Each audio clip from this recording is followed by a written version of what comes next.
नाही, आता असं आहे की उद्या संत शिरोमणी सावता माळी यांच्या अरण त्यांचं जन्मगाव कर्मभूमी पण तीच आहे. तर तिथे कार्यक्रम सुरू आहे आज आणि उद्या. उद्या त्याचा शेवटचा कार्यक्रम आहे, त्याला मी चाललेलो आहे आणि आमंत्रित केलं आहे. अरणला सुद्धा जे आहे जवळजवळ 150 कोटी रुपये मंजूर केलेले आहेत. आपण त्याचा आराखडा वगैरे बनवून सगळी व्यवस्था ते आपण चांगल्या पद्धतीने ते करायचं.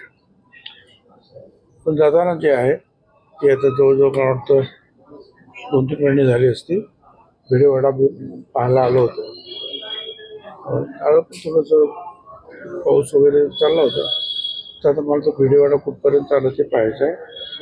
आणि आमच्याला आपण महात्मा फुल्यांचा वाडा जो आहे, समताभूमी आम्ही ज्याला म्हणतो, तर त्याचं विस्तारीकरण ते करायचं आहे.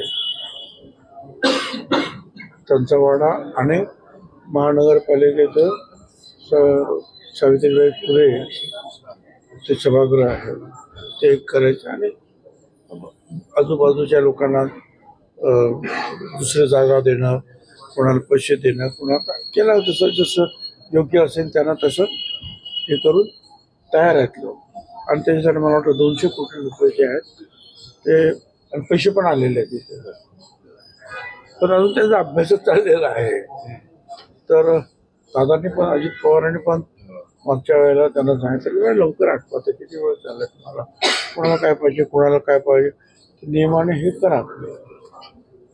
तुम्ही पण आता उद्या असं आहे ना की मी पण पाहून घेतोय आणि चर्चा पण करतोय. जे आपले म्युन्सिपल कमिशनर ते मला वाटतं कुठे मुंबईला आहे का दिल्लीला कुठे गेले, तर त्यांचे ॲडिशनल म्युन्सिपल कमिशनर वगैरे येणार आणि इतर सगळे इंजिनियर्स वगैरे.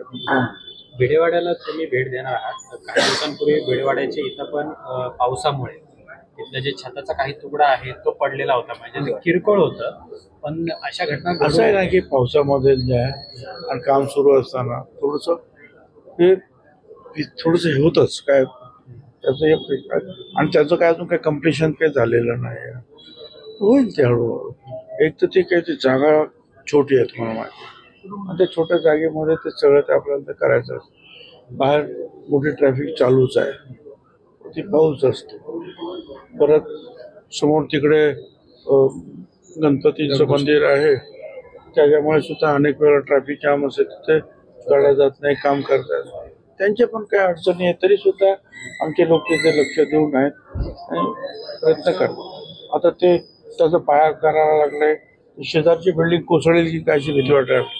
मग कित्येक महिने जे आहेत त्या बिल्डिंगचं जे ती बिल्डिंग सेफ करण्यासाठीच प्रयत्न करावे लागतात.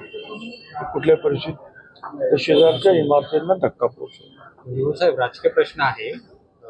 तुमच्या सरकारचे आणि तुमच्या पक्षातले मंत्री आहेत माणिकराव कोकाटे, यांचं पुनर्वसन केलं जातं, म्हणजे त्यांना पुनर्वसन खातं दिलं जाणार, म्हणजे कृषी खातं बदललं जाणार अशी चर्चा आहे.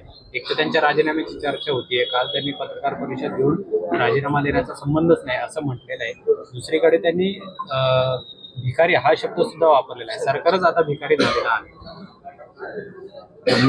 माफ करा, आता त्याच्यावर मी काय बोलू शकत नाही. तुम्ही एवढे सिनियर ज्येष्ठ नेते एवढ्या वर्षात तुम्ही कधी असं बघितलं नसेल. अशा जर गोष्टी होत असतील तर काय करावं? नाही, असं आहे की आता अजित दादा वगैरे स्वतः लक्ष घालतील त्याच्यामध्ये, स्वतः मुख्यमंत्री पण लक्ष घालतायत ना त्याच्यात. त्यांच्या पण कॉमेंट्स काय आले? पक्षाची प्रतिमा मध्ये नव्हती. सातत्याने वादग्रस्त विधान त्यांची होत आहे. 500 विधान आहे सर. 500 विधान असल्यामुळे शेतकऱ्यांना पण ते बोलले होते.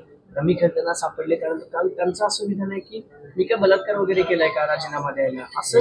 कारण तुम्ही एवढे सिनियर मंत्री आहात, पक्षाला शिस्त तुम्ही लावली आहे, अगदी राजकारण तुम्ही लहानपणापासून बघितले. तुमच्या सगळ्या सिनियरच्या तोंडातून असं कधीच वाटलं नाही. बघू आता जेव्हा कोणी आम्ही बसू तेव्हा कारवाई होईल. अपेक्षित आहे. सगळ्यात मला माहिती. सुनील तटकरे पण म्हणले की अजितदादाच निर्णय घेतील म्हणून, पण दादा 2 दिवस झाले याच्यावर काहीच बोलत नाही, म्हणजे नॉट रिचेबल आहे दादा. आजही दादा काही बोलत नाही. आजच्या ज्या बैठका होत्या त्या सुद्धा रद्द केलेल्या आहेत. आजच्या बैठका सुद्धा रद्द केल्या दादा. निर्णय होत नाहीये त्याच्यावर लवकर. मला काहीच माहित नाही. व्हावा निर्णय, काहीतरी कार्यवाही व्हावी. आता ते मी काय त्याच्यावर बोलू? त्याच्यामध्ये पक्षाची बदनामी पक्ष होते म्हणून सातत्यानं. कसं बघता? विरोधक त्याचं बाकी भांडवल अरे आहेत ना, आमचे प्रांताध्यक्ष आहेत, आमचे राष्ट्रीय अध्यक्ष आहेत, कार्याध्यक्ष आहेत. मी काय बोलणार त्याच्यावर? दुसरं सुरज चव्हाण यांच्यावर जी कारवाई झालेली होती ते मध्यरात्री पोलीस स्टेशनला गेले आणि पहाटे त्यांना जामीन झाला. ही सगळी प्रक्रिया पाहिली तर त्यांच्या या प्रक्रियेवर पोलिसांच्या सुद्धा प्रश्नचिन्ह निर्माण होते की मध्यरात्री जो आरोपी आहे ज्याचा गुन्हा दाखल आहे तो पोलीस स्टेशनला जातो, पहाटे त्याला जामीन होतो. असं जे कायद्यात असेल तेच होईल ना. पोलीस काय स्वतःचा कायदा थोडाच वापरणार काय? किती त्याचा कॉग्निझेबल आहे, त्याचा काय आहे ते सगळे, ते कुठले सेक्शन लावायचे वगैरे ते बघतील काय काय त्यानुसारच झालं असेल ना.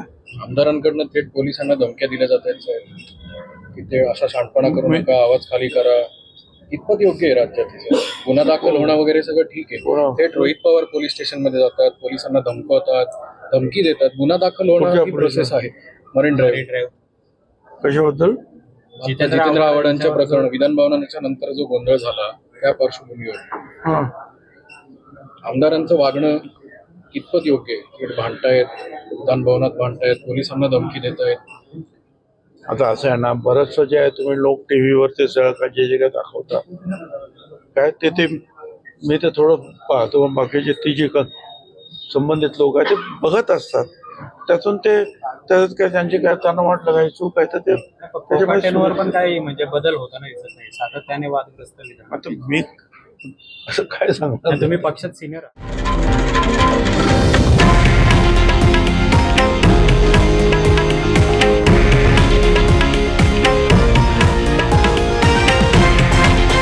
हे आहे देशातील नंबर 1 न्यूज नेटवर्क आणि आपण पाहत आहात TV9 मराठी, एकमेव.